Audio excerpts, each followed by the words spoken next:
तो मेरे प्यारे भाइयों और बहनों, स्वागत है आप लोगों का हमारी एक new series the dark secrets of Ramayan के एपिसोड नंबर 1 में। हम लोगों ने रामायण देखी है या उसके किस्से लोगों से सुने हैं, लेकिन रामायण को जानने के बाद मेरे अंदर कुछ सवाल उठे। उसका जवाब यूट्यूब, गूगल या लोगों के पास नहीं था। इसलिए उन सवालों का जवाब ढूंढने के लिए मैंने रामायण पढ़ना शुरू किया। रामायण पढ़ते पढ़ते मुझे अपने सवालों का जवाब तो मिला, लेकिन रामायण के बारे में डीप नॉलेज मिला।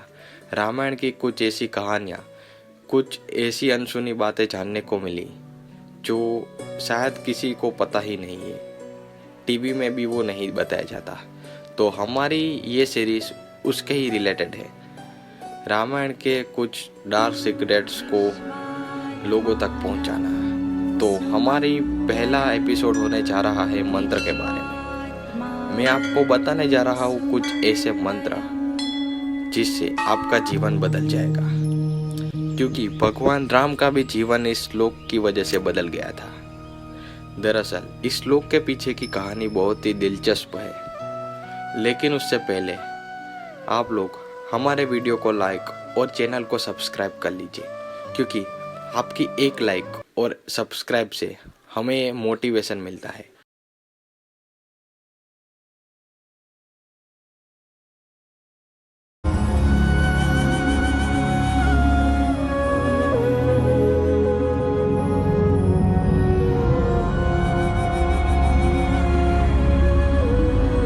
ये मंत्र बहुत ही खास है, क्योंकि जब रामायण का युद्ध शुरू हो गया था, लेकिन रावण इतना शक्तिशाली था कि कोई उसे हरा नहीं पा रहा था। उसे हराना मानो असंभव था। स्वयं भगवान श्री राम ने भी घुटने टेक दिए थे। राम, लक्ष्मण, हनुमान जी सभी घायल हो चुके थे। अब जीतने की कोई उम्मीद ही नहीं बची थी। लेकिन कहते हैं ना कि सच्चाई की हमेशा जीत होती है।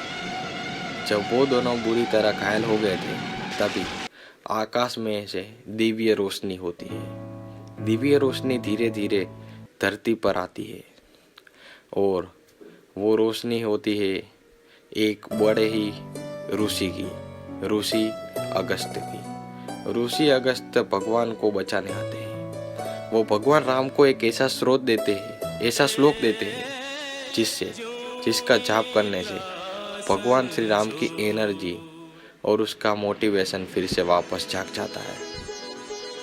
वो श्लोक है आदित्य हृदयम स्तोत्रम। इस श्लोक का जाप करने से भगवान श्री राम को सूर्य देव, कई देवता हो, प्रकृति और स्वयं ऋषि अगस्त्य की शक्ति प्राप्त होती है। इस स्त्रोत का जाप करने से भगवान श्री राम फिर से रावण के सामने युद्ध करने के लिए खड़े हुए। भगवान श्री राम के शरीर में एक मानो अलग ही एनर्जी आ गई थी। वो फिर से खड़े हुए, लक्ष्मण जी, और फिर से सेना को एकत्र किया और पूरे प्लान और पूरी रणनीति के साथ फिर से आक्रमण किया, और अच्छाई के सामने बुराई की हार हुई और रावण मर गया। मतलब ये श्लोक इतना पावरफुल था। और अगर हम कुछ अच्छा करने जा रहे होते हैं तो देवताओं का आशीर्वाद तो मिलता ही है, ऐसा भगवान श्री कृष्ण ने भी कहा था। तो आप लोग भी इस स्त्रोत का ध्यान करिएगा, इस मंत्र का जाप करिएगा। आपको भी डेफिनेटली अपने लाइफ में कुछ असर दिखेगा इसका। मैंने भी ट्राई किया था, लेकिन मुझे भी दिखा है।